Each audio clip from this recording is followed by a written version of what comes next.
Request है कि वो हमारे आदरणीय अतिथिगणों को लेकर दीप प्रज्वलन की पुनीत कर्तव्य का निर्वहन करें।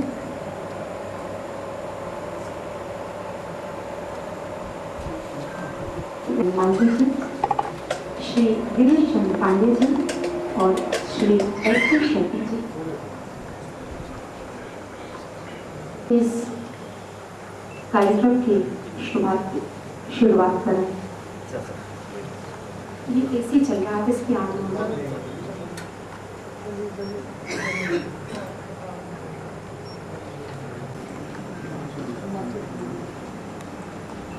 इलाहाबाद संग्रहालय का ये हॉल न जाने ऐसे कितने ही कार्यक्रमों का साक्षी रहा है और उसी कड़ी में आज एक और अध्याय जुड़ने जा रहा है।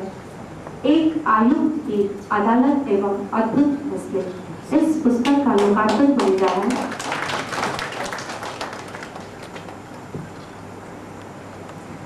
एक और लौ आज इस विश्वास की जलने जा रही है कि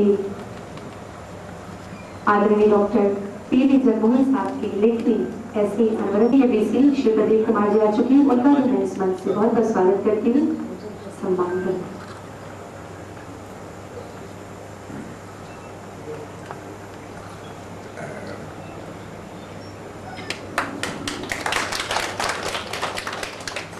और इसी के साथ महाकवि सुब्रमण्यम जी की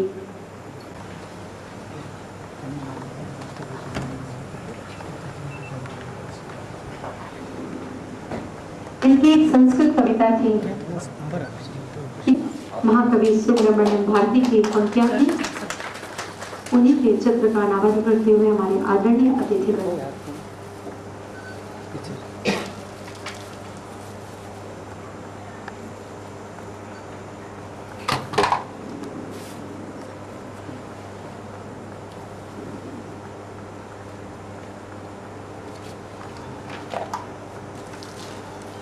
और ये चित्र भाषा संगम की ओर से संग्रहालय को भेंट किया जा रहा है। भाषा संगम जी वालों का बहुत बहुत धन्यवाद, आपकी जोरदार तालियां।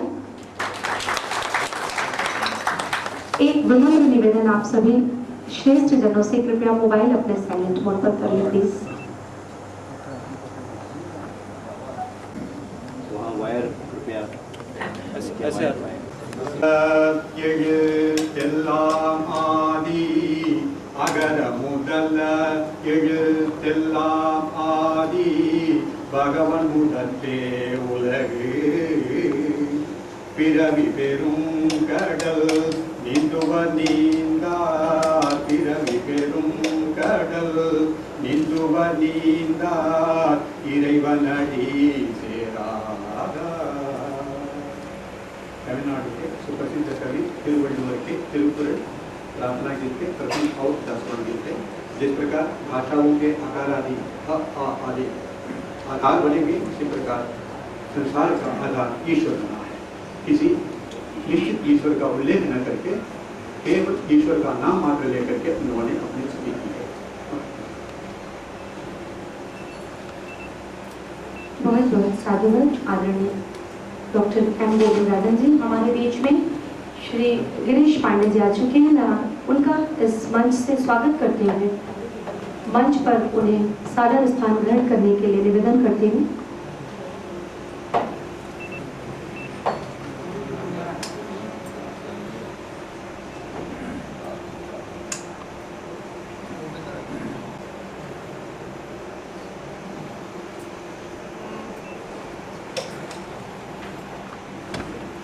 श्री सी.एम. भार्गव जी से निवेदन करते हैं कि श्री सी.एम. भार्गव जी हम सबकी तरफ से आदरणीय न्यायमूर्ति गुप्ता जी को फूलों का गुलदस्ता भेंट करें। श्री सी.एम. भार्गव जी और इसके बाद श्री देवव्रत द्विवेदी,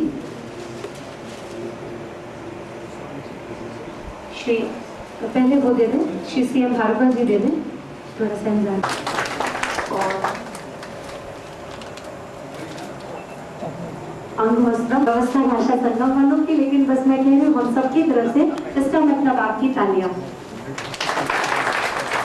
और इसके बाद श्री देवव्रत द्विवेदी जी से मैं निवेदन करूंगी, आदरणीय न्यायमूर्ति मालवीय जी को हम सबकी तरफ से फूलों का गुलदस्ता और अंग वस्त्र प्रदान कर उनका सम्मान करें, स्वागत करें।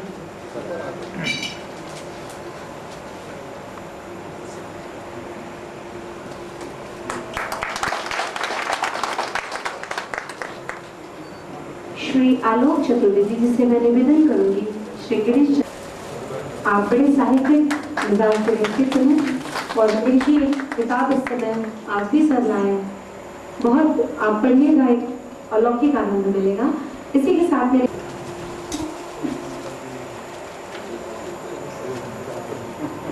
अपनों का अपनों के घर में सम्मान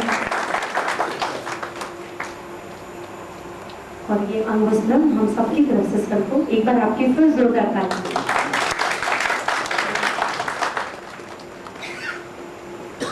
आप सभी लोगों का बहुत बहुत धन्यवाद।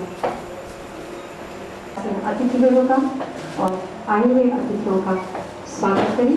डॉक्टर एस के शर्मा।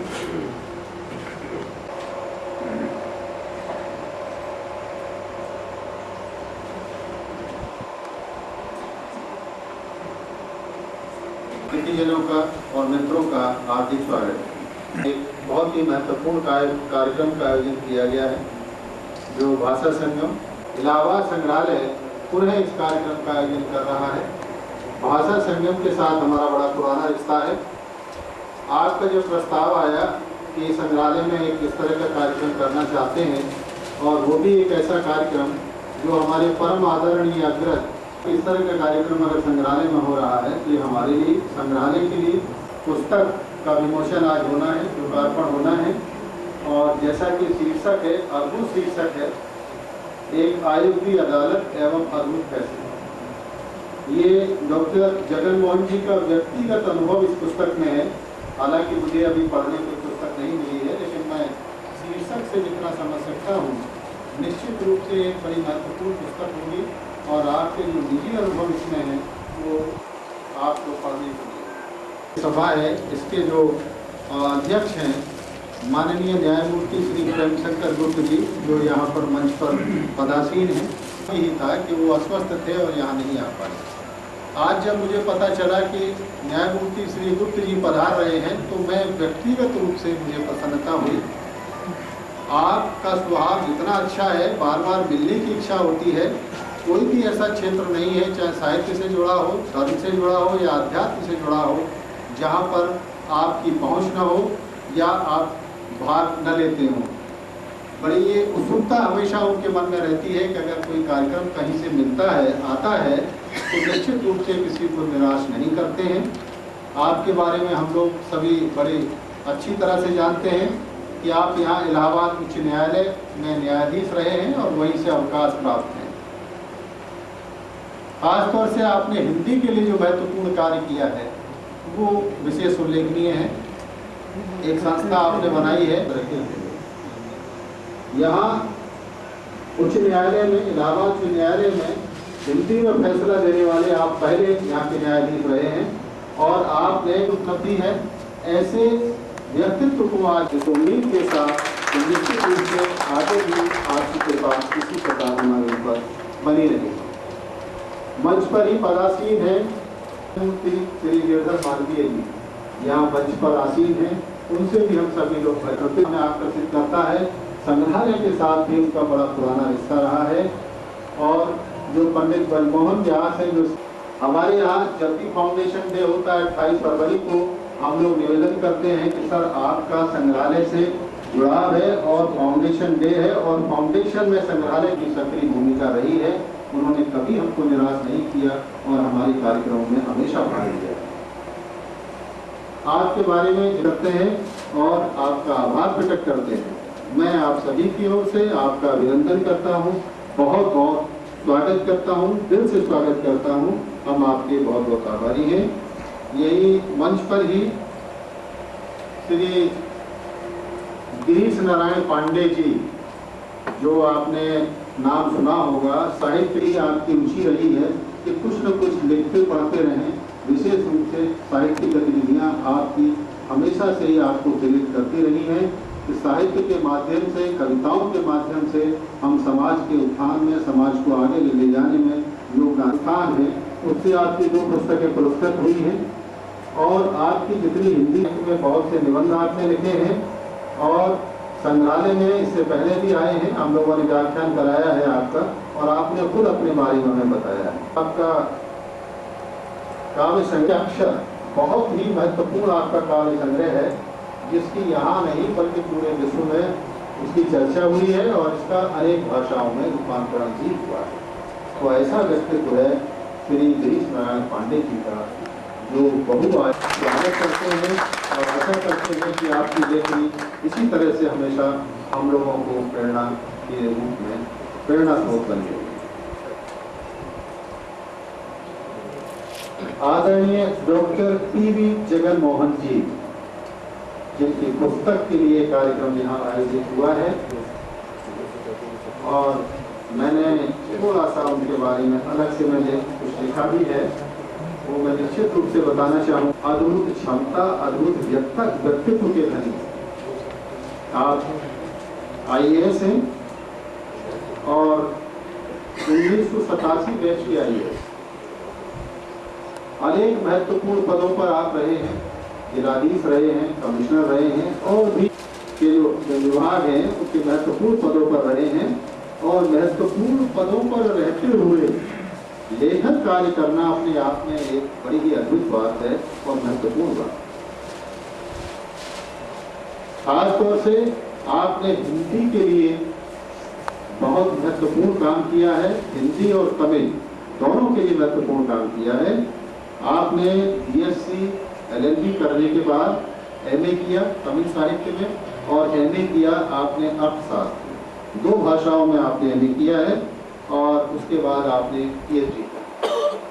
तो PhD और जो LLB की है वो सर्विस में रहते हुए किया है, तो अपने उत्तरदायित्वों का निर्वहन करते हुए पढ़ाई भी करना और लेखन कार्य भी करना बड़ा महत्वपूर्ण बात है। और ये आज से ही नहीं, विद्यार्थी जीवन से ही तमिल एवं अंग्रेजी साहित्य में आपकी विशेष रुचि रही है और जितना आपका अधिकार हिंदी तमिल पर है उतना ही अधिकार अंग्रेजी में है। आपने अंग्रेजी में भी लिखी है बहुत सी कविताएं, हिंदी में भी लिखी हैं और तमिल में भी लिखी हैं और आपके अनेक जो काव्य संग्रह हैं वो प्रकाशित हुए हैं।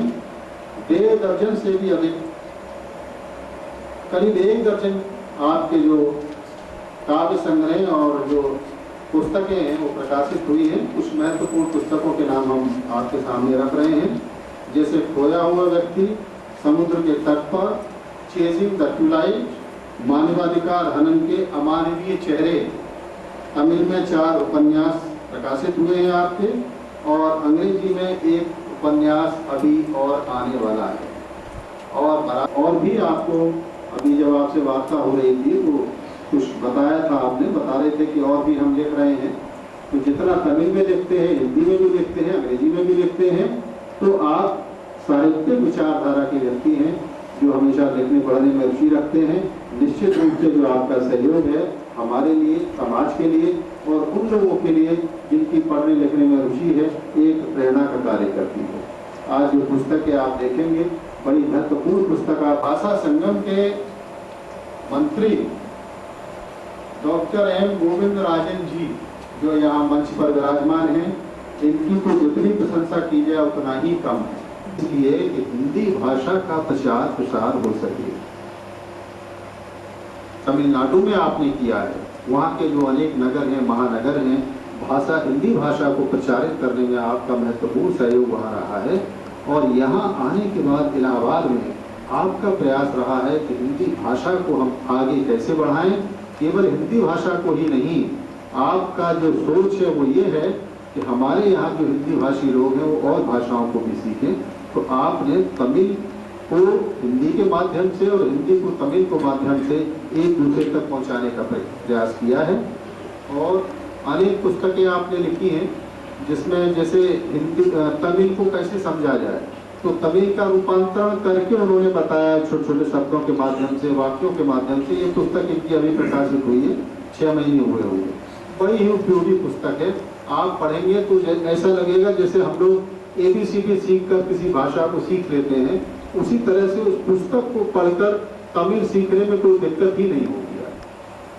और इसी तरह की पुस्तकें आपने वहाँ अपने प्रदेश में भी लिखी हैं, जिससे लोगों का रुझान बढ़ा है, हिंदी सीखने का प्रयास उन्होंने किया है। और आपकी जो लिखी हुई पुस्तकें हैं वो प्रकाशित भी हुई हैं। और हिंदी तमिल साहित्य क्षेत्र में आपकी राष्ट्रीय स्तर की सेवाओं के उपलक्ष्य में बिहार सरकार ने आपको 2002 में सम्मानित भी किया है। और भी कई प्रदेश हैं जिन्होंने आपकी पुस्तक को, आपके कार्यों को सराहा है, उनको प्रकाशित भी किया है और पुरस्कृत भी किया है। तो ऐसे विलक्षण प्रतिभा के धनी हैं श्री गोविंदराजन जी, और इलाहाबाद संग्रहालय के साथ तो उनका इतना गहरा रिश्ता है कि वो जब भी किसी कार्यक्रम की बात सोचते हैं तो संग्रहालय को साथ लेकर चलते हैं। उससे बड़ी प्रसन्नता हमको होती है। मैं उम्मीद करता हूँ कि आज का जो कार्यक्रम यहाँ आपने आयोजित किया है हम लोगों के लिए बड़ा महत्वपूर्ण कार्यक्रम होगा, उपयोगी कार्यक्रम होगा। हम सभी मिलकर भाषा संगम को, अनामिका प्रकाशन को धन्यवाद देते हैं, खास तौर से अनामिका प्रकाशन को कि उन्होंने इस पुस्तक का प्रकाशन किया है। श्री देवेंद्र कुमार शुक्ला जो इसके ओनर हैं अनामिका प्रकाशन के, उन्होंने और भी पुस्तकें डॉक्टर जगन मोहन जी की प्रकाशित की हैं। हमेशा कुछ न कुछ इस तरह की उपलब्धि लेकर आते हैं। वो ये पुस्तक उन्हीं के द्वारा प्रकाशित की गई है। मैं उनको भी बहुत बहुत स्वागत करता हूँ, धन्यवाद देता हूँ। यहाँ जितने भी विद्वज्जन बैठे हैं, मैं सबका नाम न लेकर सभी का स्वागत करता हूँ, अभिनंदन करता हूँ। मीडिया से जुड़े हुए जो लोग यहाँ आए हैं उनका भी मैं अभिनंदन और स्वागत करता हूँ, इस उम्मीद के साथ कि जो ये कार्यक्रम यहाँ हो रहा है इसको अधिक से अधिक कवरेज देने का प्रयास करेंगे, जिससे जो ये पुस्तक है ये पुस्तक सभी लोगों तक पहुँच सके और लोगों की जिज्ञासा इसको पढ़ने की हो। इसी के साथ मैं अपनी वाणी को विराम देता हूँ और आप सभी का पुनः आभार। धन्यवाद।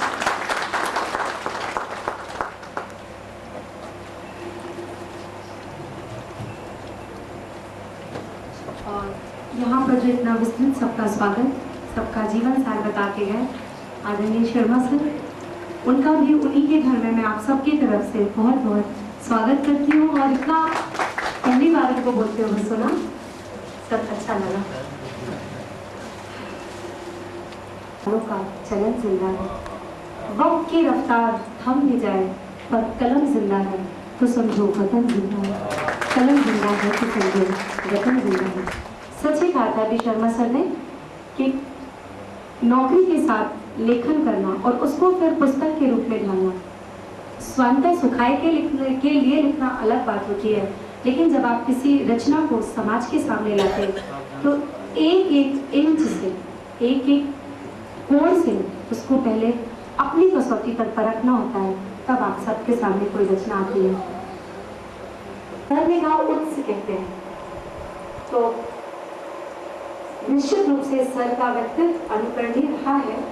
और बहुत कुछ तो अभी डॉक्टर शर्मा सर बता गए, लेकिन फिर भी मैं बहुत ब्रीफ में आपको बताना चाहूँगी। नाम आप सब जानते हैं, पद आप सब जानते हैं। शैक्षणिक योग्यता है आपकी BSc, LLB, DIM, MA अर्थशास्त्र, PG, GPM, उसके बाद MA तमिल साहित्य, PhD, DPhD।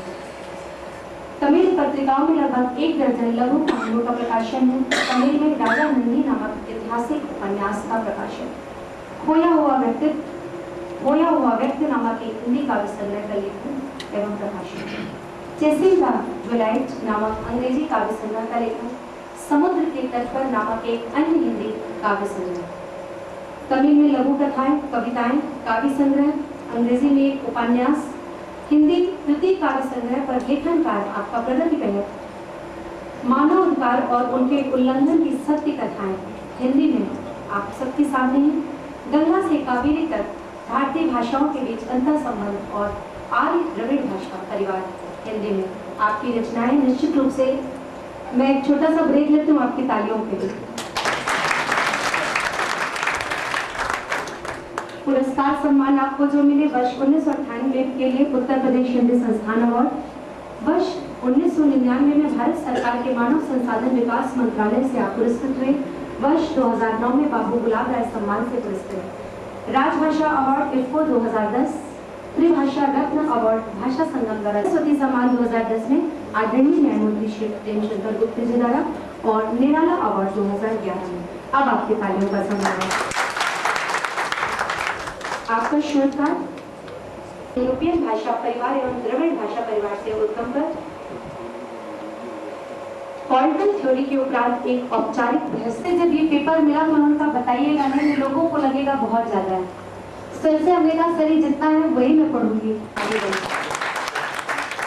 आपके जो कार्य अनुभव है उप जिला शासन का 20 सूत्री कार्यक्रम एवं बाल विकास तथा ग्रामीण विकास कार्यक्रमों सहित संपूर्ण साक्षरता एवं प्रौढ़ शिक्षा कार्यक्रम का क्रियान्वयन किया। मजिस्ट्रेट एवं कलेक्ट्रेट के पद पर रहकर 5 वर्ष तक महिला उत्थान, बाल विकास एवं समाज के निचले वर्ग के उत्थान के प्रति आप समर्पित रहे।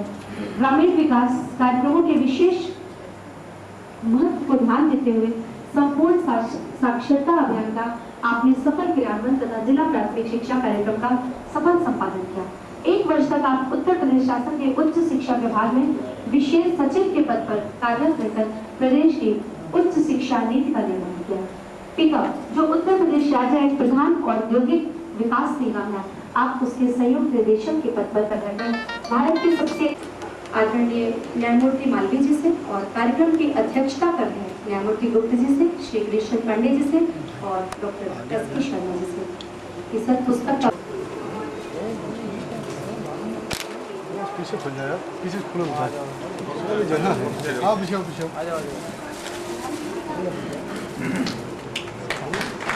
ये तो बढ़ जाएगा कुछ नहीं सर।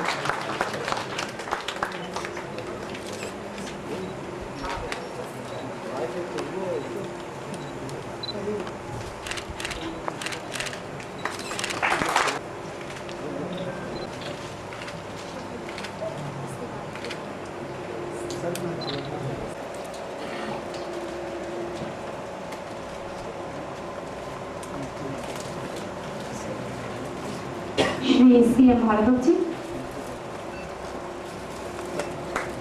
प्रोफेसर शिव गोपाल मिश्र जी,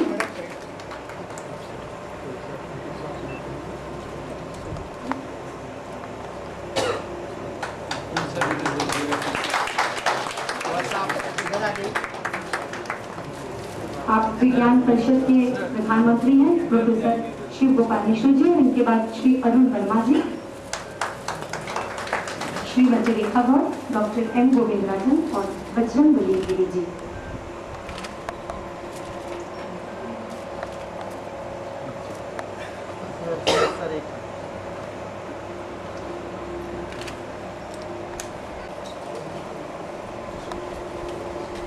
और कहते हैं कि जो भी पुस्तक प्रकाशित होती है तो ये जो प्रकाशन होते हैं नीम के पत्ते की तरह होते हैं। तो बस जोरदार तालियां शुक्र जी के लिए।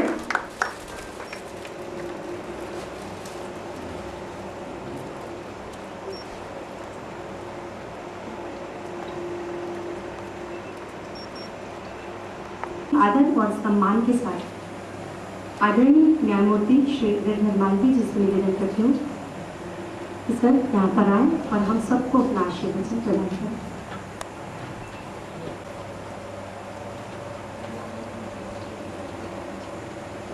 सम्मानीय आज के इस समारोह के अध्यक्ष मेरे अग्रज माननीय न्यायमूर्ति श्री प्रेमचंद्र गुप्ता जी, श्री पांडे जी, गोविंदराजन जी तथा यहाँ पर उपस्थित समस्त विद्वज्जन, ये अद्भुत संयोग है जैसा कि हम सुनते चले आ रहे हैं कि एक प्रशासनिक अधिकारी अपने क्षेत्र में अत्यंत सफल होते हुए अत्यंत सफल साहित्यकार भी है।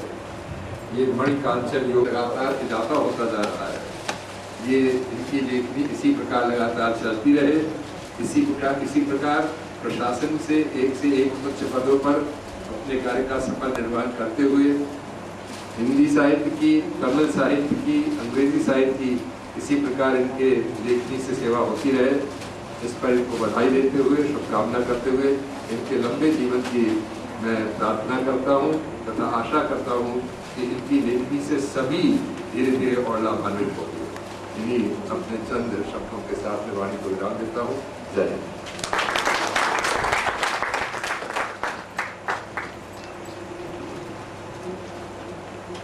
धन्यवाद सर। न्यायमूर्ति द्वय आज के इस कार्यक्रम के मुख्य सूत्रधार और हमारे गार्जियन के तौर पर यहाँ इलाहाबाद में रहे और इस समय आवास विभाग में पद संभाल रहे हमारे आदरणीय डॉक्टर पी.वी. जगनमोहन महोदय, हमारे संग्रहालय के अधिकारी और सभा में हमारे अनेक गुरुजन और सुधीजन, हमारे तमाम सहयोगी साथीगण, अधिकारीगण और विशिष्ट नागरिकगण जो आज इस कार्यक्रम में उपस्थित थे। मैं इस शुभ अवसर की प्रतीक्षा बहुत समय से कर रहा था और मुझे यह भी ज्ञात है कि आने वाले समय में, जैसा अभी माननीय न्यायमूर्ति महोदय ने इशारा किया कि आदरणीय श्री जगनमोहन महोदय की लेखनी अनवरत गतिशील है और आने वाले समय में अनेक ऐसे महत्वपूर्ण मील के पत्थर ग्रंथों का प्रणयन हमारे बीच में आएगा। हम उसका स्वागत करेंगे और हमने अब तक, मैं कुछ समय से हिंदुस्तानी एकेडमी का सचिव का कार्य भी देख रहा था। इस दौरान मुझे लगता है कि शायद आदरणीय मंडलायुक्त महोदय भी उसी समय यहाँ कार्यरत थे और अनेक अवसरों पर उनका न केवल मार्गदर्शन मिलता था बल्कि जब भी आवश्यकता हुई उन्होंने हर तरह का सहयोग दिया और एक ज्ञान पिपासु व्यक्ति के लिए जो अपेक्षा हुई, अब तक जिन लोगों ने उनकी पुस्तकें पढ़ी है या उनके सानिध्य में बैठकर उनसे विचार विमर्श किया है, उनके भीतर एक प्रशासक से बड़ा एक मानवतावादी विराट चिंतक विद्यमान मिलेगा। और मुझे उन सभी अवसरों पर जब भी भले शासकीय योजनाओं के तहत ही सही, लेकिन जब भी कोई दिशा निर्देश उनका मिलता था उसमें लगता था कि सबसे निचला तबका उनके लिए सर्वोपरि है और उसके कल्याण के लिए उन्होंने हर संभव प्रयास किया और हम लोगों को मार्गदर्शन दिया। मैं आगे भी आपके इस स्नेह की आकांक्षा करते हुए मैं ये कोशिश करूँगा कि आपका ज़्यादा से ज़्यादा समय हमारे मार्गदर्शन के लिए और साहित्य की सेवा के लिए मिल सके। मैं यहाँ उपस्थित अपने सभी मनुष्यों का, प्रबुद्धजनों का और विशेष रूप से महोदय का आभारी हूँ जिन्होंने दूर से आकर इलाहाबाद की इस संग्रहालय में अपनी इस पुस्तक को लोकार्पित किया है। अपने न्यायमूर्ति द्वय महोदय जो यहाँ जिन्होंने अपना अमूल्य समय दिया है, मैं उनका और आप सभी का हृदय से आभारी हूँ और संचालक महोदय का भी आभारी हूँ जो उन्होंने मुझे यहाँ बुलाया। बहुत बहुत शुक्रिया। Thank you.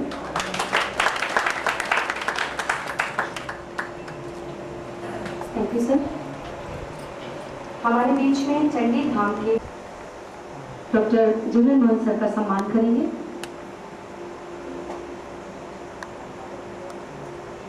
शायद अभी वो किसी काम से बाहर चले गए, मैं उनको फिर आने पर बुला लूंगी।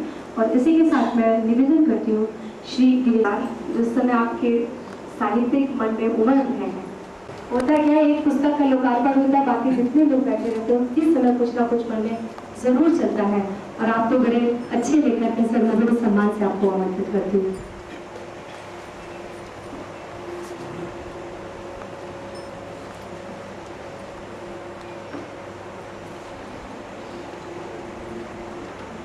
आदरणीय प्रेम शंकर गुप्त जी, आदरणीय जगनमोहन जी को इस पुस्तक शेर वगैरह होते रहे तो मनोवालाना का एक शेर याद आता है कि कुछ ऐसे फूल थे जो जंगलों में सूख गए, कुछ ऐसे फूल थे जो जंगलों में सूख गए, हम ऐसे फूल हैं जो फाइलों में सूख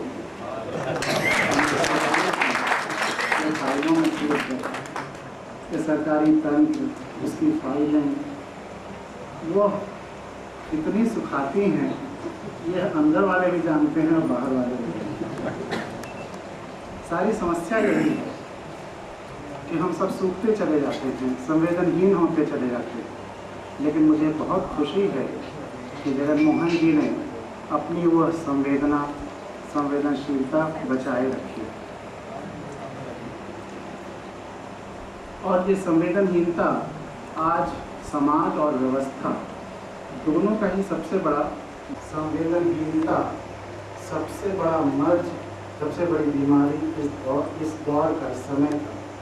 डॉक्टर हकीम के पास इसकी कोई दवाई नहीं है। डॉक्टर हकीम के पास इसकी कोई दवाई नहीं है।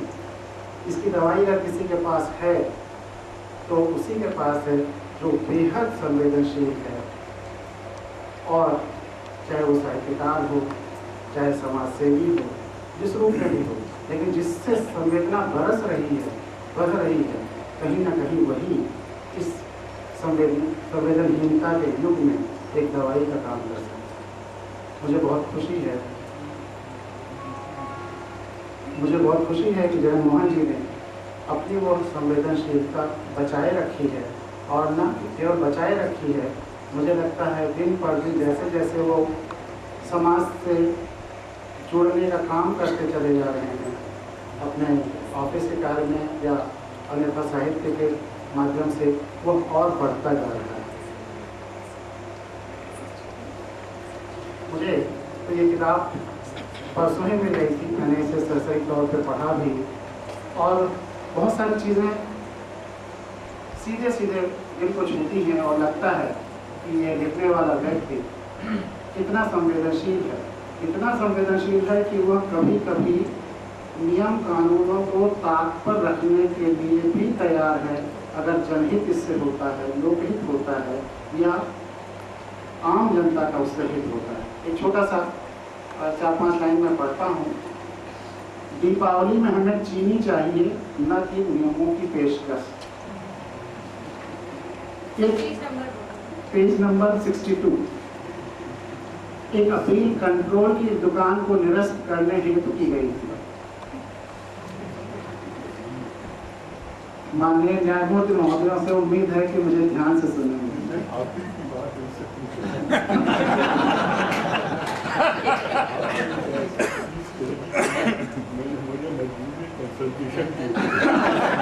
मेरे विचार रखने के बाद कंसल्टेशन किया जाए, मेरी ये दरख्वास्त है। पहले पूरा सुन लिया जाए।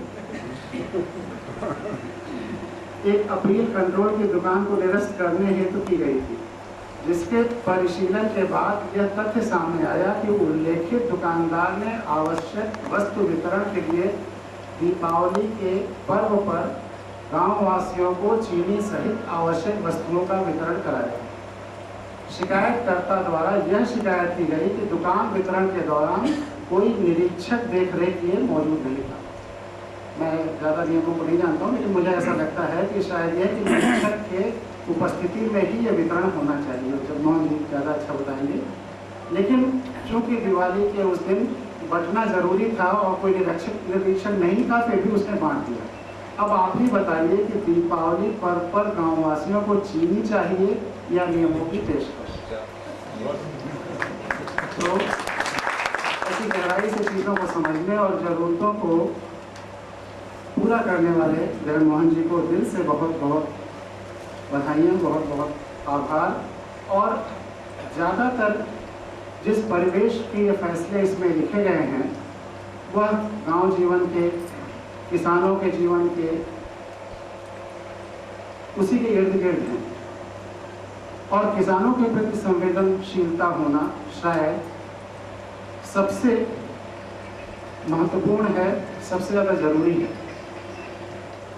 पूरी धरती पर अगर सारे प्रोफेशंस खत्म कर, डिपार्टमेंट खत्म कर दिया जाए, एडमिनिस्ट्रेशन खत्म कर दिया जाए, कुछ भी खत्म कर दिया जाए, तब भी धरती समाज चलता रहेगा। लेकिन अगर किसान खत्म हो जाएंगे तो कुछ नहीं बचेगा।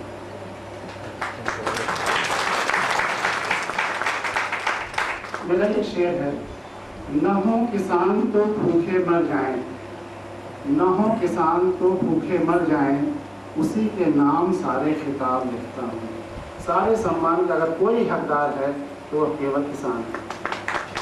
और जब वह किसान इस स्थिति में पहुंच गया है कि उनको आत्महत्याएं तक करने की नौबत आ गई है, तब सुब्रमण्यम भारती जो राष्ट्र कवि हैं, इतने संवेदनशील राष्ट्र कवि हैं जिसका कोई दूसरा मुकाबला नहीं है, जहाँ उसी स्टेट के हैं, तमिलनाडु के, उसी भाषा के हैं जहाँ से जगन मोहन जी आते हैं।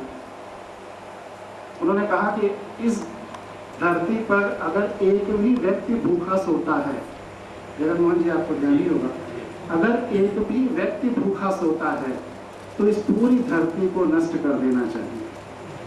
ये सुब्रमण्यम भारती के लिए इस धरती पर अगर एक भी व्यक्ति भूखा सोता है तो पूरी धरती को नष्ट कर देना चाहिए, धरती को जला देना चाहिए। फिर मैं अपने शेर पे आता हूँ। किसान मजबूर हैं करने को आत्महत्याएं, किसान मजबूर हैं करने को आत्महत्याएं, आश्चर्य क्यों चुप बाकी लोग सारे बैठे हैं। किसान मजबूर हैं करने को आत्महत्याएं, आश्चर्य क्यों चुप बाकी लोग सारे बैठे। बाकी लोग भले चुप हों, लेकिन मुझे दिल से खुशी हुई कि हमारे जगन मोहन जी चुप नहीं बैठे हैं और जितने इनके वश में है उतना लगातार कर रहे हैं।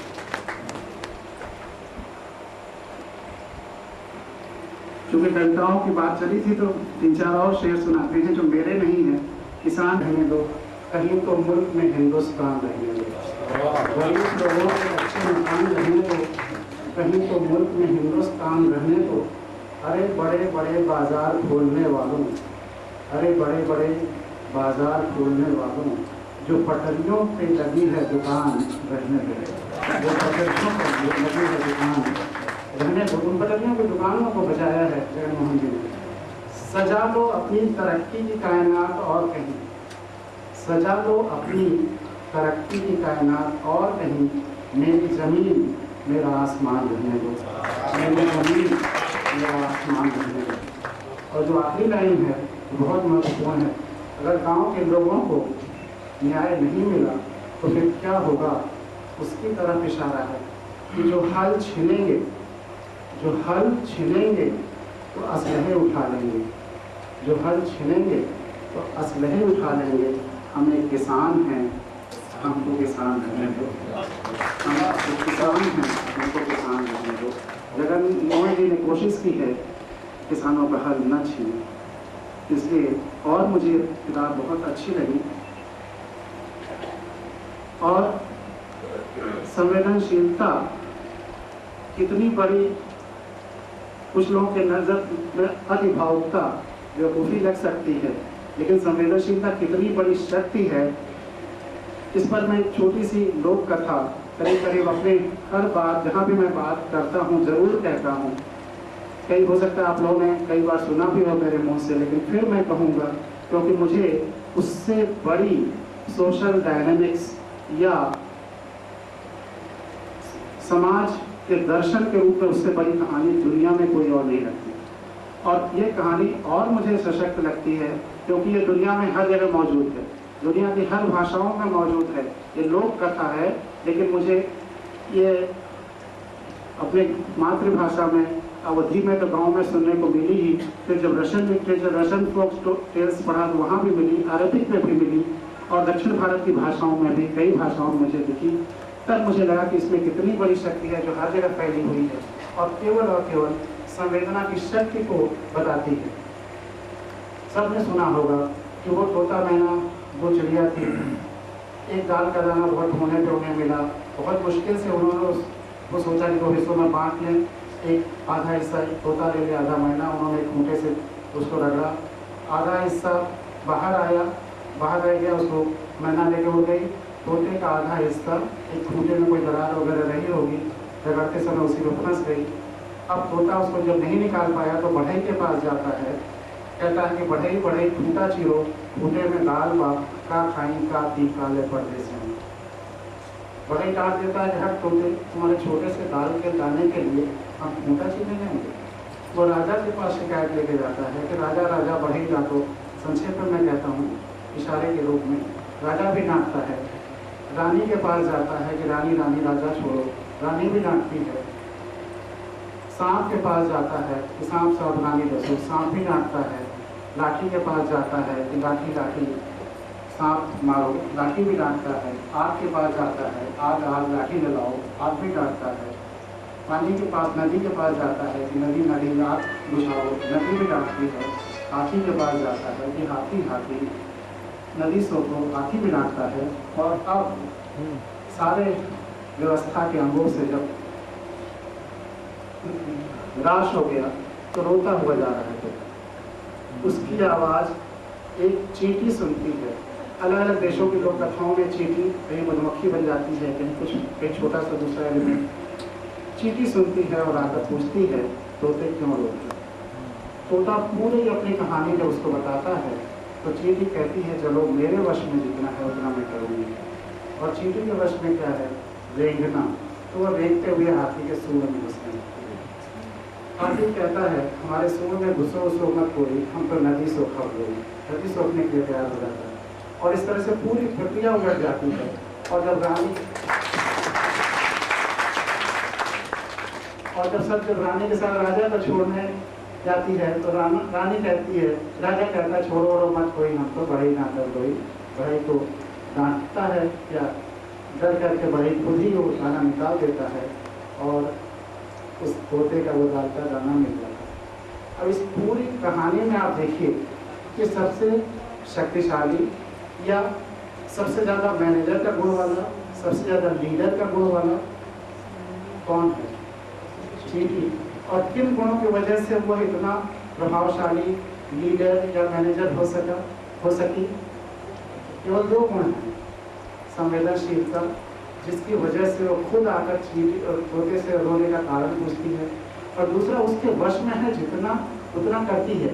ये नहीं सोचती कि मैं कम कर रही हूँ या ज़्यादा कर रही हूँ या मेरे करने से क्या होगा। उसके वश में जितना है उतना करती है। तो संवेदनशीलता और उसके वश में जितना है उतना करने से ही वह पूरी प्रक्रिया को जो असंवेदनशील थी, केवल एक चींटी के उठ खड़े होने से पूरी प्रक्रिया संवेदनशील हो जाती है, क्रियाशील हो जाती है। पूरी की पूरी एक से एक बड़े एलिमेंट हैं लेकिन सब अक्रियाशील थे। लेकिन केवल एक चींटी के, एक संवेदनशील चींटी के उठ खड़े होने से पूरी प्रक्रिया उलट जाती है। तो यह होती है संवेदना की शक्ति। और यही शक्ति जगन मोहन जी ने भरपूर है जो ये पुस्तक लिखा है। और मेरा सुदर्शन चक्र, मेरी वंशी और मेरा सुदर्शन चक्र जब दोनों मिलकर हो जाते हैं एक, तब बन जाती है मेरी कलम। मेरी वंशी और मेरा सुदर्शन चक्र जब दोनों मिलकर हो जाते हैं एक, तो बन जाती है मेरी कलम। इन सब बातों के साथ साथ दो चार और पॉइंट्स में ये सजेस्टिव तौर पे जगन मोहन जी के लिए रख रहा हूँ। मुझे विश्वास है कि वो इसे अन्यथा नहीं लेंगे। एक तो जब इस पुस्तक के लेखक वो खुद हैं तो एक आयुक्त की अदालत में अद्भुत फैसले नहीं लिखना चाहिए। अद्भुत फैसला अपने ही फैसलों के बारे में लिखना थोड़ा पता लगता है। मैं अपनी राय दे रहा हूँ, हो सकता है आप में से कुछ लोग असहमत भी हूँ। दूसरी बात, इन संवेदनाओं से भरे हुए इन सारे फैसलों में जो राइटिंग स्टाइल है वो आम आदमी के लिए नहीं लगती है। जैसे कि यहाँ दो माननीय जजेस बैठे हुए हैं, जैसे इनकम टैक्स रिपोर्टर्स पे या ऑल इंडिया रिपोर्टर्स में केसेस बयान किए जाते हैं, उस रूप में है। तो आम आदमी के लिए थोड़ी सी भाषा में परिवर्तन होना चाहिए था ताकि ये पुस्तक जन जन तक जा सके। जिस रूप में अभी है वो शायद एसडीएम्स, एडीएम्स, डीएम्स या उनके और कोलीग्स के लिए ज़्यादा यूजफुल होगी, लेकिन जन जन तक जाने के लिए इसे और रोचक बनाना चाहिए। फिर ये जो फैसले इसमें लिए गए उसमें उनके बाद में बहुत सारे फैसले इन्होंने नीचे को फिर से सेटिस्फाइड कर दिया या इसके अगेंस्ट। बधाई देता हूँ जगन मोहन जी को। इनके मेरे संबंध बहुत पुराने हैं। चेन्नई में 4 साल रहा और इनके तमाम सारे मित्रों से वहाँ मेरी मुलाकात हुई। आपसे भी मेरी मुलाकात चेन्नई में हुई थी। तो हमारा आपका संबंध बहुत पुराना है और उस संबंध के नाते भी मैं और ईश्वर से प्रार्थना करता हूँ कि आपकी कलम और भी ताकतवर और संवेदनशील बनी रहे। बहुत बहुत धन्यवाद।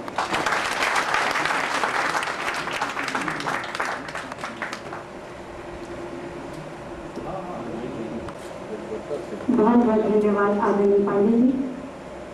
आज की ये कार्यक्रम अधूरा माना जाएगा जब तक इसका एक जैसे पिक्चर का सीक्वल बनता है, एक इसी प्रोग्राम का सीक्वल रखा जाए, कोई फॉर्मेलिटी ना हो, आदरणीय पांडे जी को मुख्य वक्ता बनाया गया और हम सब पेन कॉपी लेकर बैठे, सुने समझे बोले तो शायद कुछ और अच्छा निकल गया।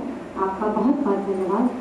मुन्नवर राणा जी का उपयोग हम लोग बहुत करते हैं, उनका एक शेर मुझे याद आ रहा है, नए कमरों में चीजें पुरानी कौन रखता है, परिंदों के लिए अब शहरों में पानी कौन रखता है। हम ये गिरती हुई दीवार को थामे रहे वरना सलीके से बुजुर्गों की निशानी कौन रखता है। आदरणीय जुगल मोहन जी ने इतना पुण्य कार्य किया, शुरू से आज तक जो किए, और कहीं ना कहीं इनके फैसलों के बाद आपके साथ के लोगों ने, आपसे बड़े पद पे जो रहे होंगे उन लोगों ने, आपसे छोटे भी जो पद पे रहे होंगे आपके साथ जिन्होंने काम किया होगा उन लोगों ने इसको सराहा होगा, वहीं से इस अद्भुत शब्द की रचना हुई होगी। तो लिख गया तो सर लिख गया, अपनी अपनी खुशी है कि हम अपनी चीज को कितना अच्छा सोचते हैं कि दुनिया के सामने आए। और कंट्रोल की दुकान पे मैं एक बात और कहना चाहूंगी, मैं कंट्रोल वाले की बेटी हूँ, मेरे पिताजी की कंट्रोल की दुकान है। बचपन से आज तक जब भी कुछ भी बटा है, मैंने नहीं देखा कि कोई खड़ा होके वहां पर बंटवाया हो। कंट्रोल वाले बड़े सक्षम होते हैं सर। और इसी बात पे एक और शेर याद आता है कि ऐसा नहीं है कि सिर्फ नाव ही खतरे में है, बड़ा ऐसा है कि पूरी जिंदगी ही खतरे में। बच गए मंजर सुहाने, फर्क क्या पड़ जाएगा जब आंख की रोशनी ही खतरे में। जब हम चाहे वो आंख की रोशनी वो कंट्रोल वाले हो, चाहे आदरणीय कमिश्नर सर हो, उनका पद हो, आयुक्त का पद हो, कोई भी पद हो, एक सिपाही हो, मोहल्ले का स्वीपर हो, लेकिन अपने से अगर स्वबोध नहीं होगा तो कोई कुछ नहीं कर पाएगा। शायद इसी मानसिकता में हम जी रहे हैं, हाथ धोती गंगा में धोने के आदि हो गए, हर खिलौना देख के लोग मैं बड़ी आदर और सम्मान के साथ कंट्रोल की बात पे मुझे टीस लगी, क्योंकि किसी झूठी शिकायतें एकदम मेरे पिताजी की दुकान में सस्पेंड होती है। कमिश्नरी में मुकदमा गया था, तब पता नहीं था कमिश्नरी होती क्या चीज है, लेकिन मेरे पिताजी कहते थे तुम लोग को मैं पालूंगा जरूर। और जब कमिश्नर में जिस दिन कमिश्नरी में उनकी अपील थी, आज याद रहे ऐसे ही कमिश्नर सर बैठते होंगे, लेकिन उस दिन उनकी दुकान बहाल हो गई। तो जो भी कमिश्नर उस समय रहे होंगे उनका धन्यवाद, उन्होंने सत्य का साथ दिया। आज की डेट में अगर मेरे पिताजी की दुकान सस्पेंड होती है, अगर वो बहाल हो जाती है, इसलिए कि उनकी शिकायत झूठी थी, लेकिन आप लोग का मतलब आम जनता ही है कि पैसा खिला दिया, ऐसा भी नहीं है। हर चीज को आजकल हम अपने नजरिए से देखना होते जा रहे हैं। वो करना क्या चीज है, कभी अकेले में बैठ के सोचेगा। बड़े आदर ही सम्मान के साथ मैं आप सबकी तरफ से आज की कार्यक्रम की अध्यक्षता कर रहे हैं आदरणीय न्यायमूर्ति श्री गुप्ता जी को निवेदन करूंगी कि सर अपना बहुमूल्य आशीर्वाद हम सबको प्रदान करें।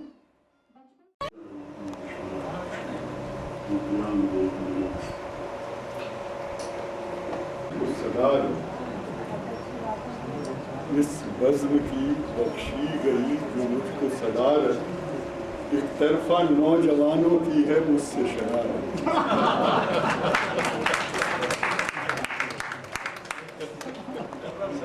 दोस्तों ने मुझे क्या आराम दिया है, बैठा रहूं देखा करूं ये काम किया।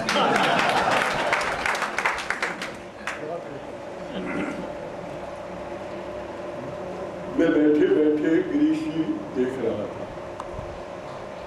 और तब तक जब तक कि ये जो हमारी बड़ी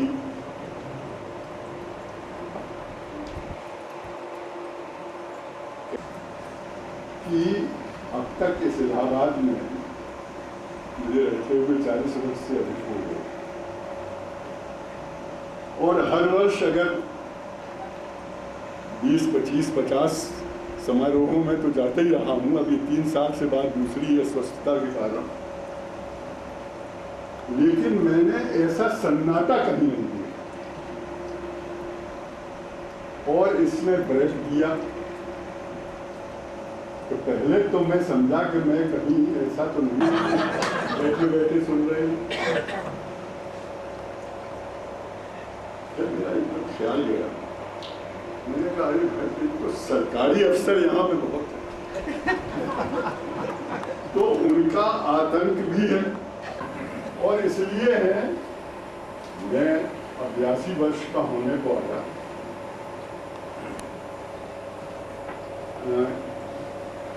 राज्य से इतना जुड़ा रहा कि यदि तो मैंने 15 वर्ष ही की, 27 वर्ष वकालत की, उसमें 15 साल में जिला शासकीय अधिवक्ता रहा और उच्च न्यायालय का यूपी भर का शासकीय अधिवक्ता रहा, लखनऊ का भी और यहाँ का भी। तो शायद मैं हर लफ्ज इन लोगों की जानता हूँ, मैंने टटोली, लेकिन मैंने कभी इतना आतंकित जनसेवकों को नहीं देखा। लेकिन इधर जब मैं अखबार पढ़ता हूँ तो रोज मालूम पड़ता है कि फलाने ने फलाने को फटकारा, मुख्यमंत्री ने सचिव को फटकारा, सचिव ने आयुक्त को फटकारा, आयुक्त ने जिलाधीश को फटकारा,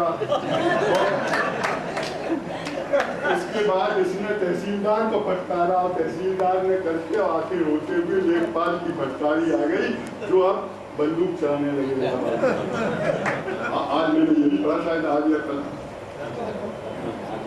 तो कहीं कहीं हुआ है, आज के मैंने शायद अखबार में।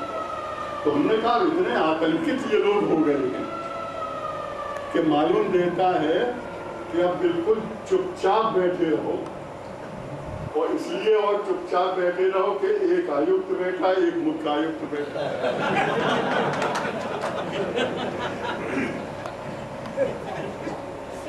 फिर एक तो बिटिया आई हमारे सहायता के लिए, उसने ये करके थोड़ा सा किया, और फिर मुसल्लम पानी दिया गया। जब इन्होंने फिजा बदला, और भाई ये साहित्यिक गोष्ठी है, न तो सत्यनारायण की कथा है, न शोक सभा है, न समीक्षा की मीटिंग है। अरे भाई ये सब करते रहते हो, एक घंटे भर के लिए आए हो, जरा थोड़ा सा साहित्यिक संवेदना लेकर के आए होते, जैसा इनने कहा। इन पर कम काम है क्या? लेकिन जो इन्होंने अपनी संवेदनशीलता थी उसको न केवल कायम रखा, उसको पल्लवित पुष्पित किया। तो आज जाने कितनी इनके सिर पे समस्याएं होंगी, लेकिन यहाँ आके हंस रहे हैं, लोगों को हंसाया इन्होंने, एक एक पंक्ति से हंसाया, एक एक शेर से हंसाया। एक फूल जो किसी केवल खिलता है और दो लोगों को देख करके ही मुरझा जाता है, वो अमर हो जाता है कि उसने दो लोगों को हंसाया है, उनको आनंद दिया। तो ये जो आनंद के क्षण होते ये अलग होते, ये आपको न तो कलेक्ट्री में मिलेंगे, न हाई कोर्ट में मिलेंगे, न सुप्रीम कोर्ट में मिलेंगे, न इनके दफ्तर में मिलेंगे, न इनके बगल में कस्टम ऑफिस में मिलेंगे।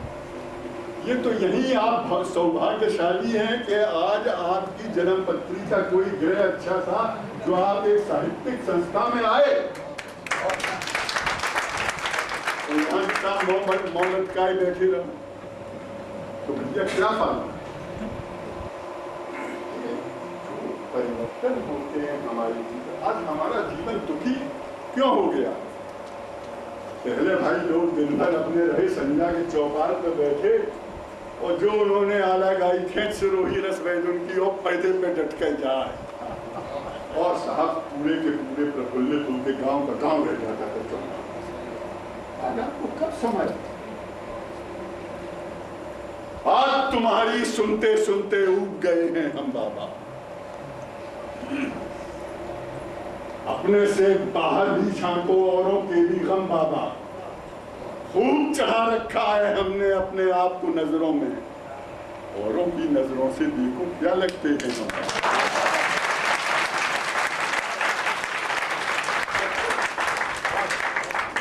हम उस स्तर पे नहीं आ जाएंगे।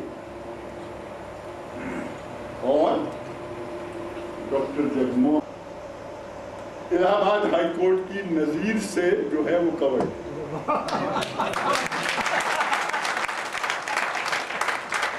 और सुनिए कैसे कवर और वो फैसला जब मैं जिले में वकालत करता था तब मैंने साइट किया था, आज याद आ गया। दिवाली के दिन कुछ लोग जुआ खेल रहे थे और उनको जुआ में पकड़ लिया गया। बात ऐसी रही होगी कि एसओ साहब को नाल के पैसे पूरे नहीं मिले होंगे।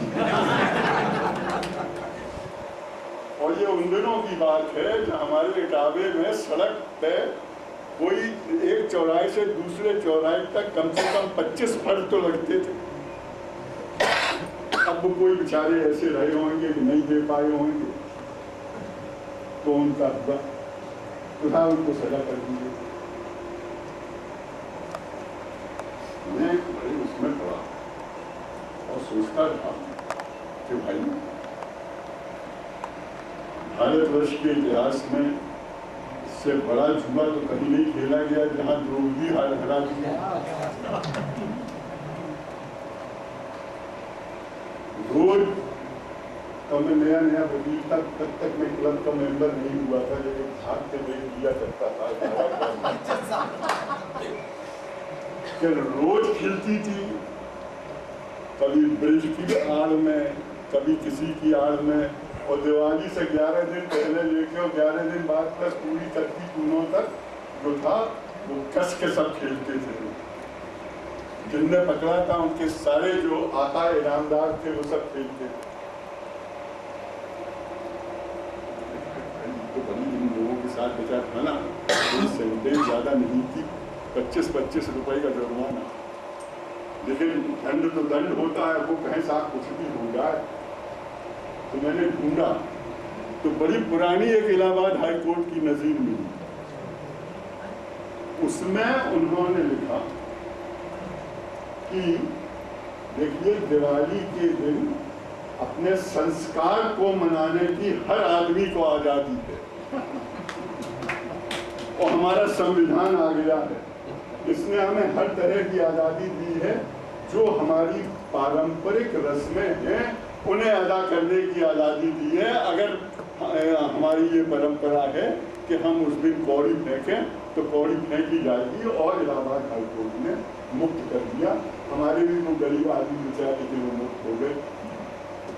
तो आप ये देखिए कि ये साइंस की सारी जो चीजें अब एक आपने बहुत अच्छा इनको दिया, लेकिन ये किताब फैसले की अद्भुत है। और इसलिए कि मेरे ख्याल से किसी भी अधीनस्थ न्यायालय के किसी भी प्रिसाइडिंग ऑफिसर की आज तक कोई किताब नहीं छपी। सारे फैसले जो छपे हैं वो सुप्रीम कोर्ट के छपते हैं, बोर्ड ऑफ रेवेन्यू के छपते हैं, हाई कोर्ट के छपते हैं, और आपके उसके छपते हैं। महाराज आप तो हाई कोर्टों के ऊपर हो। आप तो छोड़ दीजिए। तो अब आप बताइए कि आयोग इस अदालत की ये पुस्तक जो है वो अद्भुत है कि नहीं है?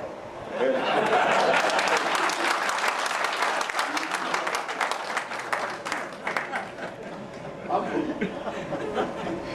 देखिए हम भाषण हासिल नहीं करते, अब हम बिल्कुल बातचीत बैठ के घर में करते जैसे अपने लड़कों से और घरवाली से और सबसे तैसे ही आप लोगों से करते, क्योंकि अब भाषण का तो अब एकाधिकार हो गया। और हम लोगों का तो भाई अब ये है कि कोई पूछे न पूछे, इस एज में आकर के तो जो समझ में आती है अच्छी बुरी सब कह देती है। अच्छी लगे तो ठीक है, बुरी लगे तो अपन घर 2 रोटी ज्यादा खा लेंगे। देखा होगा कि इसी हमारे इलाहाबाद में कम से कम जब से आप आए होंगे 100-150 से 200 आदमी तो आपको मिले होंगे अपनी रचनाओं के लिए। अच्छी रचनाएं छपती हैं और बेचारे वो तब तक इंतजार करते रहते हैं, उनमें से बहुत सी को पूरा मिले या न मिले, हमारी और कोई काम हो या न हो, लेकिन हमारी किताब जरूर छपे। और छपाई लेते हैं और आलोक ऐसे लोग छाप देते हैं। अब आप ये देखिए कि भाई उस किताब को जो आपने इसके बहुतों को नहीं मिलती, कम से कम हम तो अभागे हैं कि आज तक हम एक लाइन भी नहीं लिख पाए। अलग है ये, आपको भगवान की कृपा है कि आप कुछ लिख लेते हैं, तो भाई जो लिख लेते हैं उससे सार्थक लिखो। सार्थकता क्या है?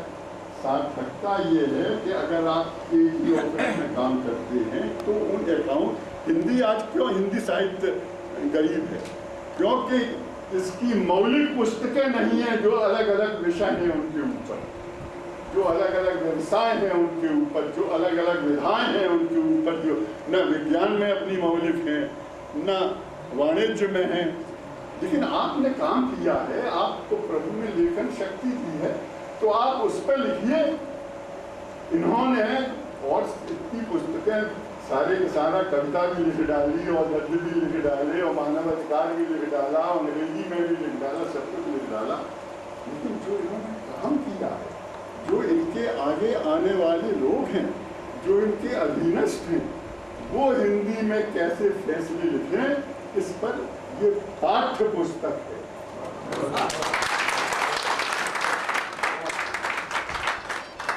अगर आप किसी विभाग में काम करते हैं, मान लीजिए आप रेलवे में, अब रेलवे की अपनी ट्रेनिंग होती, तो वही पुरानी अंग्रेजी वाली जो किताबें हैं उनको लेकर के जल्दी से उनने हिंदी सही गलत कर करा के उसे दे दी, उसमें तो अंग्रेज के दिमाग में जो चीजें थी उसने बना। लेकिन आप जब लिखेंगे मौलिक विचार करके उसी विषय के ऊपर रेलवे के, तो जो भारतवर्ष की आवश्यकताएं हैं, जो मौलिक चीजें आपकी हैं, वो उसमें आएंगी। आप अपना भला करेंगे, अपने साथियों का भला करेंगे और हिंदी साहित्य में अपना भरपूर योगदान। जहां रहबर उसूले रहबरी को भूल जाते हैं, वहीं देखे लुटते, वहीं देखे अक्सर कारवां लुटते हुए। आज हम उसूले रहबरी को, और उसूले रहबरी और तो हुआ तो और, कदम कदम पर जहां बेशुमार रहबर हो, मुसाफिर को वहां यकीन कैसे रहबरी भी नहीं है। जो अपने को रहबर कहते हैं वो उसूले रहबरी से हट गए। इस उसमें हमारा एक व्यक्तिगत फर्ज हो जाता है। हम जज रहे हों, ये आयुक्त रहे हों, तुम भगवान करे कौन सा तुम्हारा होता, केंद्रीय क्या होता है, उसके सबसे बड़े अफसर हो जा, क्या होता है, सेंट्रल बोर्ड ऑफ रेवेन्यू,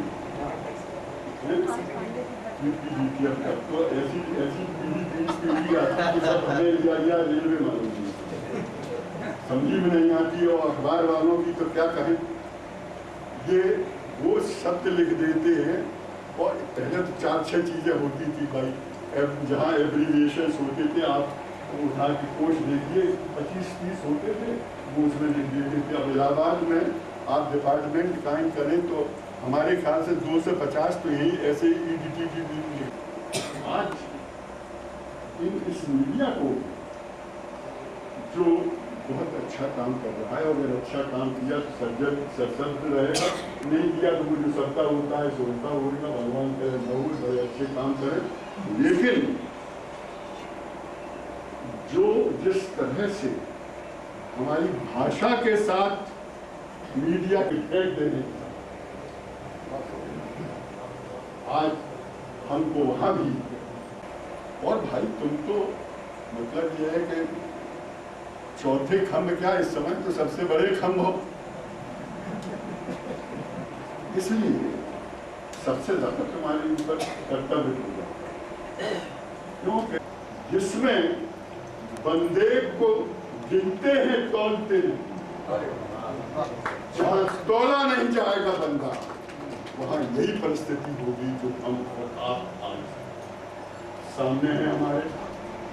हम चाहते हैं कि हमारा प्रजातंत्र जिस तरह से हमें मिला है स्थापित रहे, और स्थापित ही न रहे इसका हर एक अंग 4 नहीं है, अंग इसके हैं 1 अरब 25 करोड़।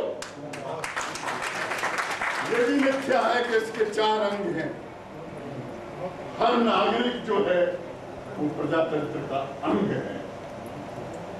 उसी रूप में हमें इसे लेना चाहिए, और तभी शायद कभी बंकिम फिर किसी बंगाल के हर एक कोने से निकले और ये कहें वंदे मातरम सुजलाम सुफलाम मलयजशीतलाम वंदे मातरम।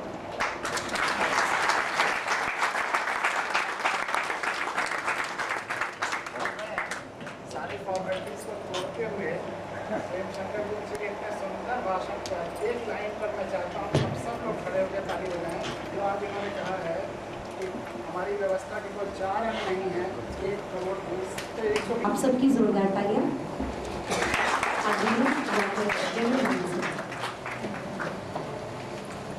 विराजमान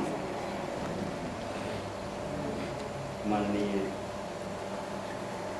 लोकप्रिय माननीय मुख्य आयुक्त गिरीश पांडे जी,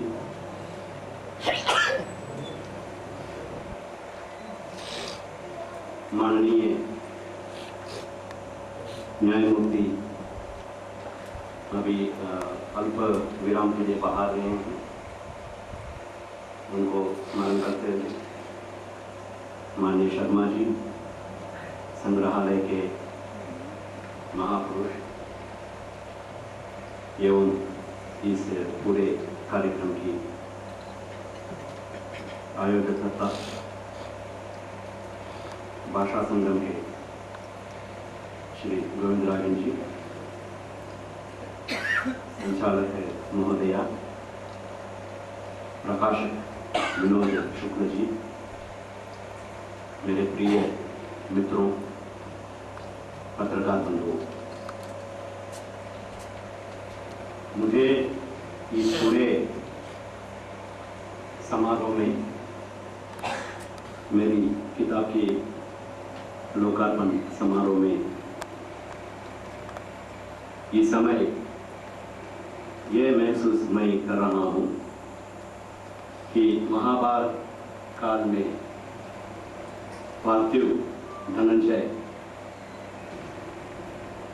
धनुर्धारी गांडीव यानी अर्जुन कहीं कैलाशपति शंकर जी का पाशुपतास्त्र प्राप्त करने के लिए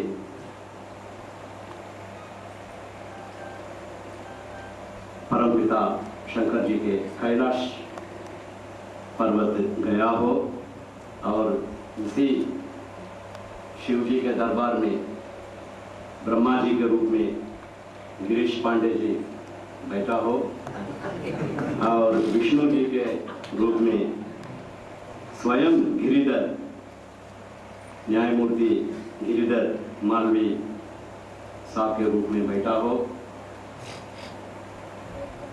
और नारद मुनि के रूप में शर्मा जी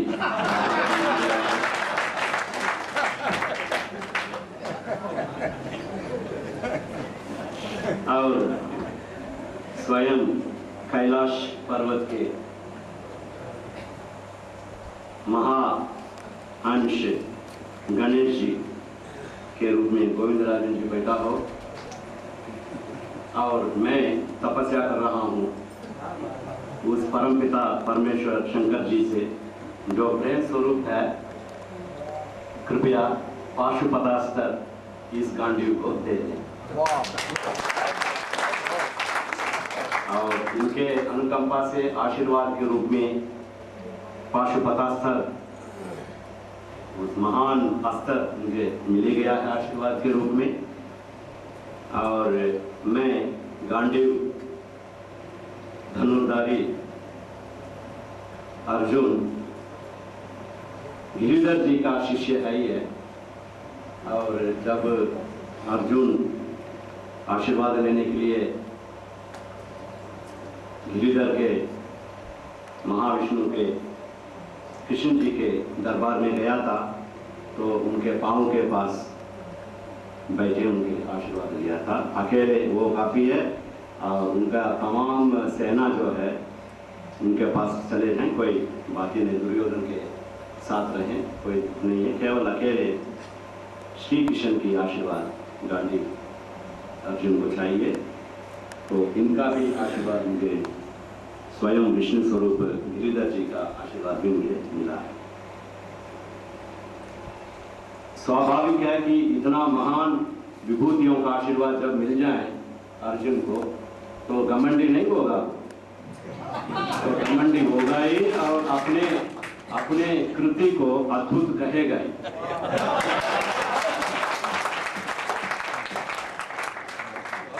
वो चित्रण मेरे सामने आ रही है जो वस्त्रापहरण हुआ हो और वहां महामूर्ख मां द्रौपदी का चीरहरण करते हुए अनर्गल बातें क्रोध भीम और वीर अर्जुन तो हुआ था। और एक से एक शपथ ले रहे थे कि उनका मारने के बाद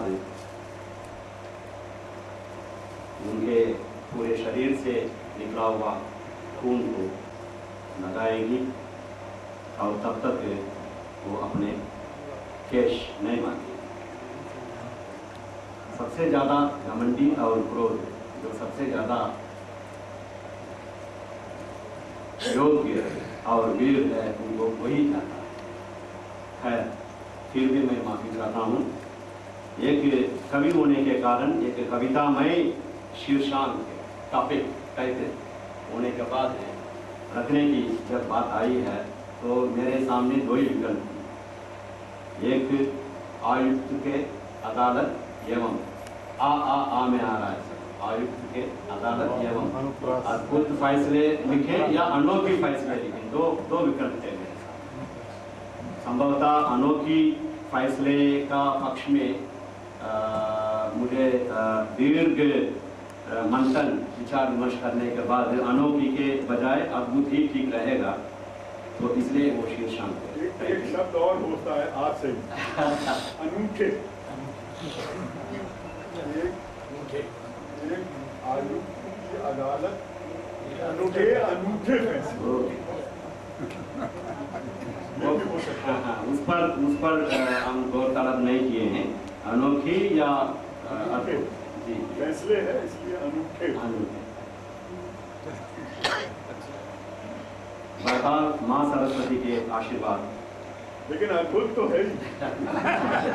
धन्यवाद। ये तो जजमेंट आ गया चीफ जस्टिस का, ये पुस्तक अगर अद्भुत है तो उसके कंटेंट अद्भुत है।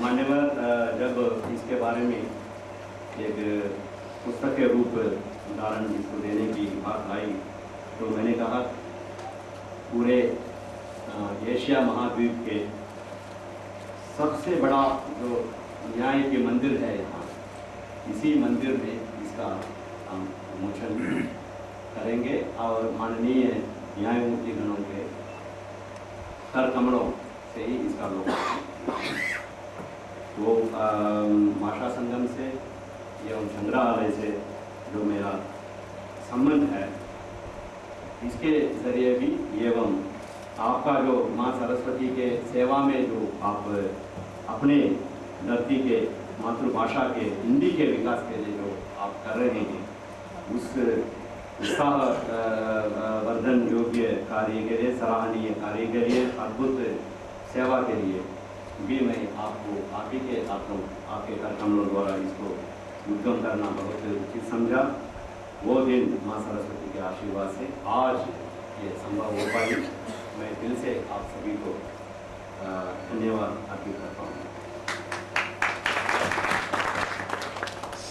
हमारे एक और एक गुरु जी है justice A P Mishra ji, जब मानवाधिकार आयोग की बात कही गई है तो मैं उसमें सचिव के रूप में कार्य किया, तो उसके अध्यक्ष माननीय न्यायमूर्ति ए पी मिश्र जी थे, बहुत ही महान व्यक्ति है और उनके पिताश्री भी और सौभाग्य रहा कि ऐसे व्यक्ति के साथ आपको काम करने इसमें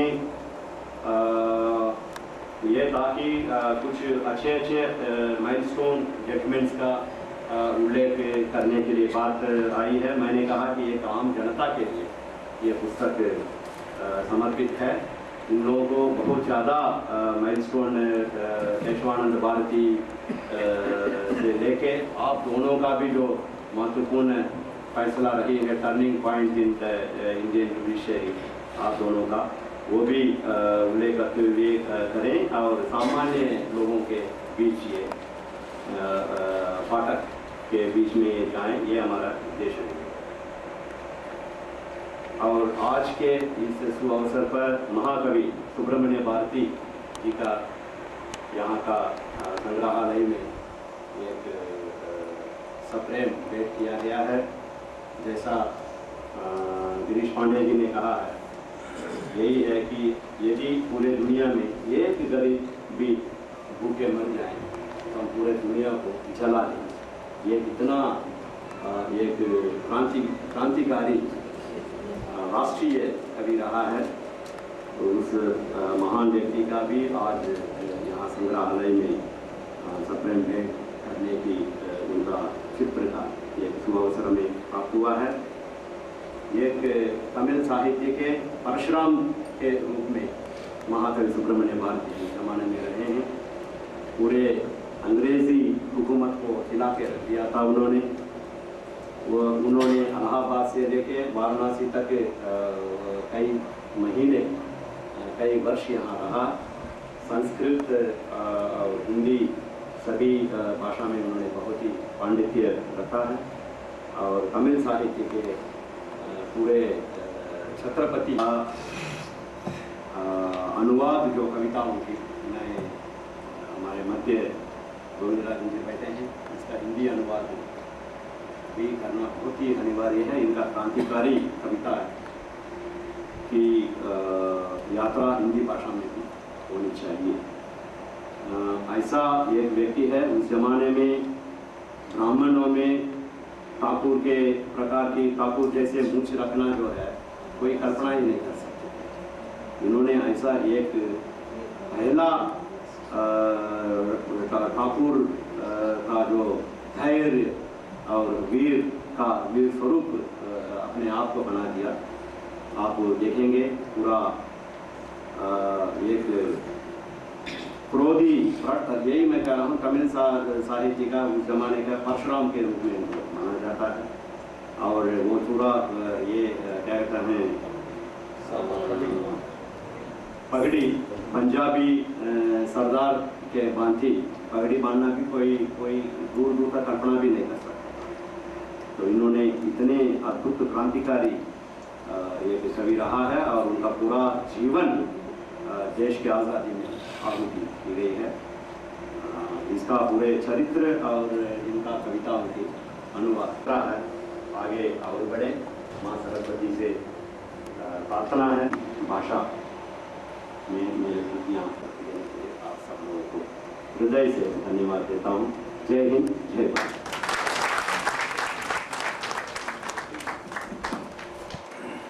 बढ़ने वाली है। सर सीट छोड़ने के थोड़ी निकाल से मैं निवेदन करूंगी आदरणीय डॉक्टर एम गोविंद राजन जी से, जो सचिव हैं भाषा संघ की, वो यहाँ पर आए और हमारे आदरणीय अतिथिगणों का, सभी श्रोताजनों का सबके प्रति अपना आभार व्यक्त करें। अभान भार्गव जी और उनका सम्मान करें।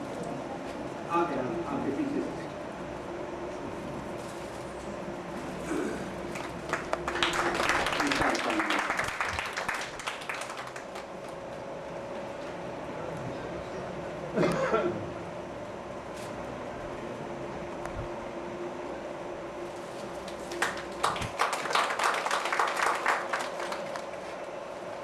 ने कहा कहीं कोरुवणिक उनवु इल्लयनि जगत ने हेतु अकेले एक आदमी के लिए भोजन न मिले तो सारे संसार का नष्ट कर देंगे।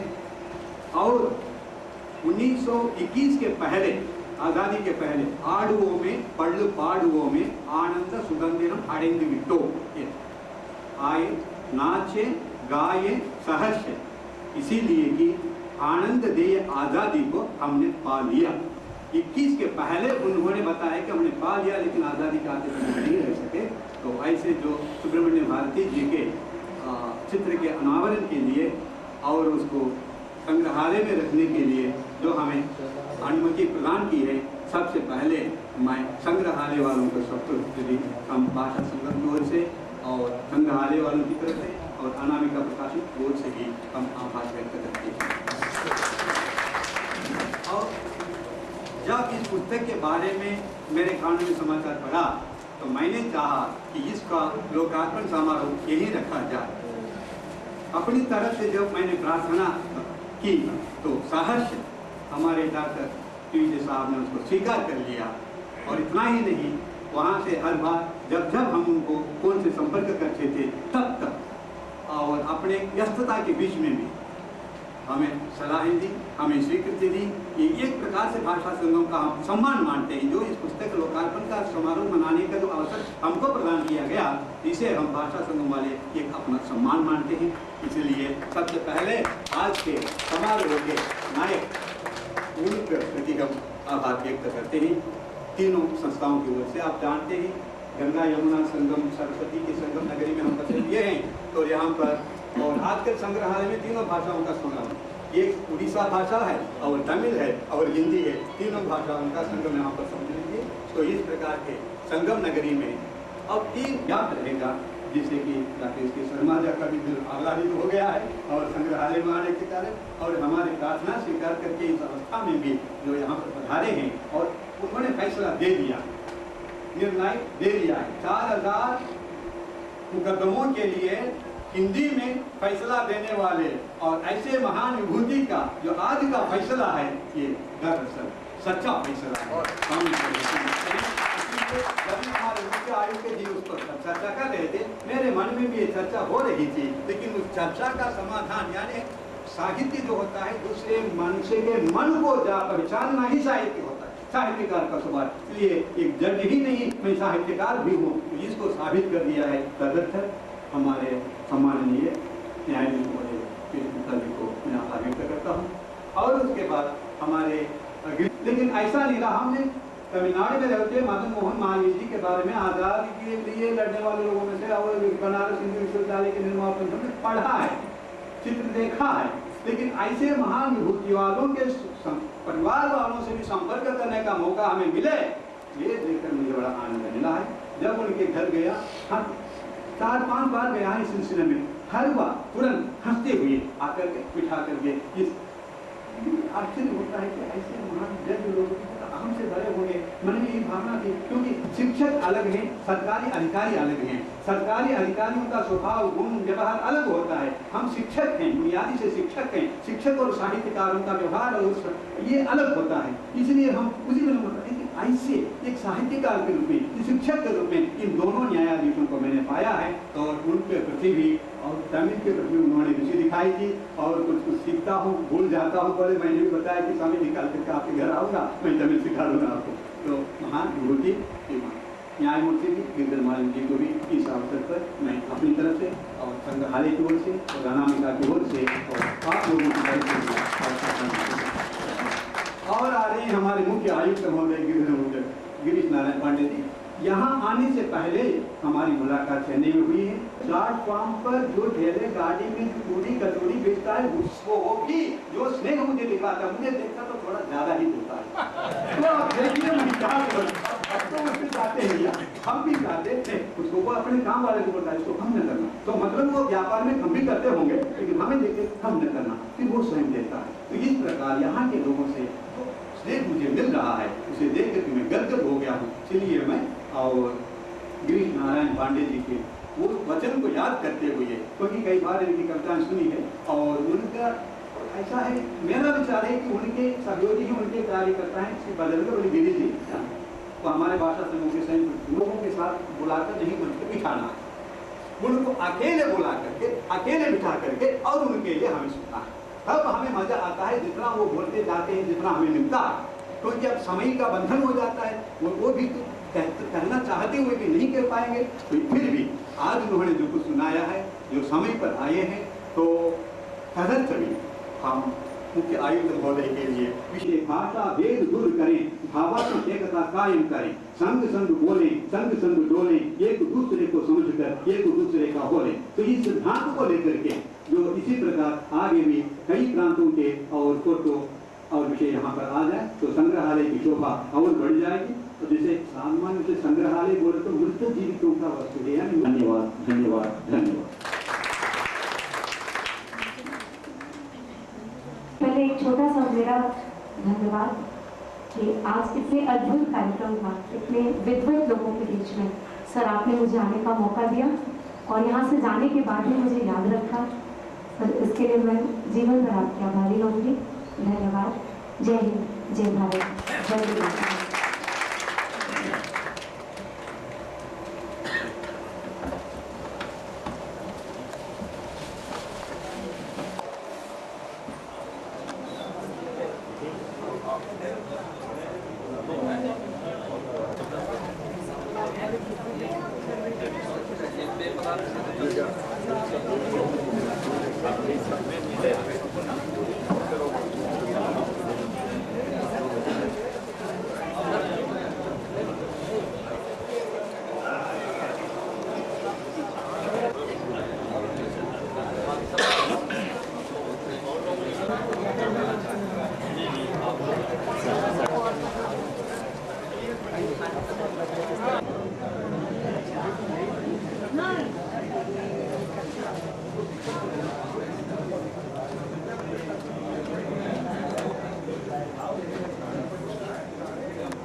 हाँ हल्का सा पहचान आ रही है बट बहुत लंबा समय। या फ़ोन नंबर दीजिए या कार्ड हो तो, क्योंकि आप तक सूचनाएं पहुंचाएंगे ना। है?